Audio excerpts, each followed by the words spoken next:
Look, at knockout of the year, you've got to go with something that is unexpected and massive in its application. And that's what you had with Michael Chandler against Tony Ferguson. Michael Chandler in this fight, I thought Tony Ferguson came out, fought a very good first round against Michael Chandler in this. He was doing well in the stand-up.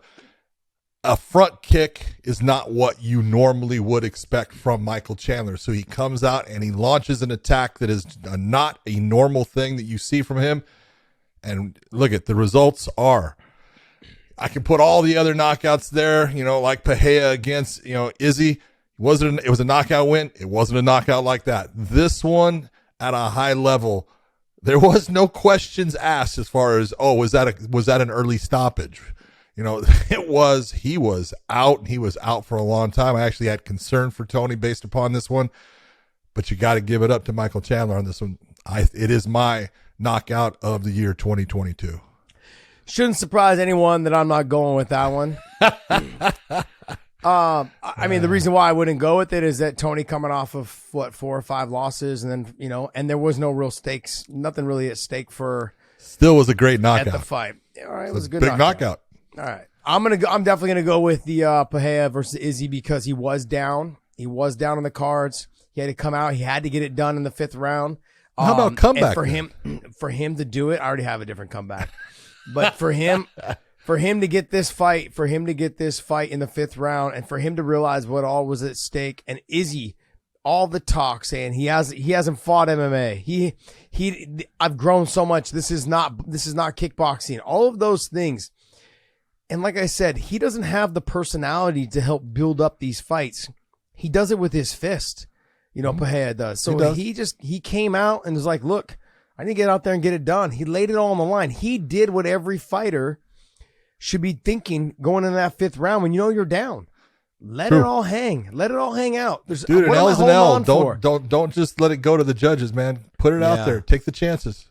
And he did. He got Izzy moving backwards, put his back to the fence, and he got the finish.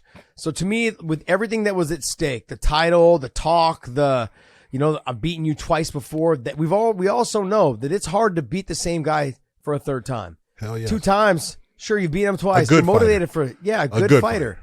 Kayla Harrison found out, the wrong way because it's like you've already beat her a couple times. And now you have a good fighter who's come back. They're motivated. They want to beat you. That's right. So this was a big deal for him to win this title, to be the champ now. I say there was so much at stake that I put this as that fight. Okay. So that goes my award for the KO of the year. I want to do one other thing though. I'm going to give honorable mention here. And I know I'll probably get some flack for it, but the reason why I do this is because I look at what's at stake. But I'm going to give honorable mention to my boy Paul Daly, man. He had his retirement fight this year. He's known as a knockout specialist. He fought someone from Pitbull's camp. I can't remember his name off the top of my head. But he was losing that fight, John. Yeah. He had gotten taken down in both rounds. Was getting dominated by Wendell. How do you say his last name? Giacomo. Yeah. So Giacomo had dominated the first 2 rounds, and Paul Daly doing what Paul Daly does, man. He came out in the 3rd round and just let it all hang out, and he was able to stuff the takedown, press him to the fence, made the space separation, ripped the body, then came back up over the top to the head. Yep.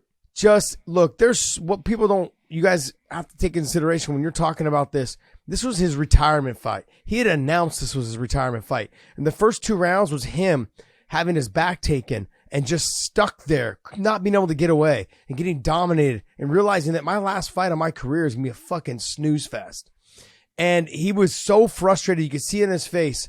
But in that 3rd round, like a switch between 2nd and 3rd round came out. It's like, just stuff the takedown. And as soon as he did that, was able to touch him with his hands, rip the body, came back up top to the head, and just a beautiful KO by Paul Daly. I got to give him a ton of credit because there's so much on his mind at that moment that he didn't want to go out that way because he's been known as a knockout artist. For him to go out just in a decision by just getting his back taken or taken down, and that's always bugged him when he fought Koscheck, when he fought all these guys, anybody that would take him down. Fought anybody that would take him down. He's fucking boring fighters. He's yelling at the refs, yelling at everybody, yelling at everyone.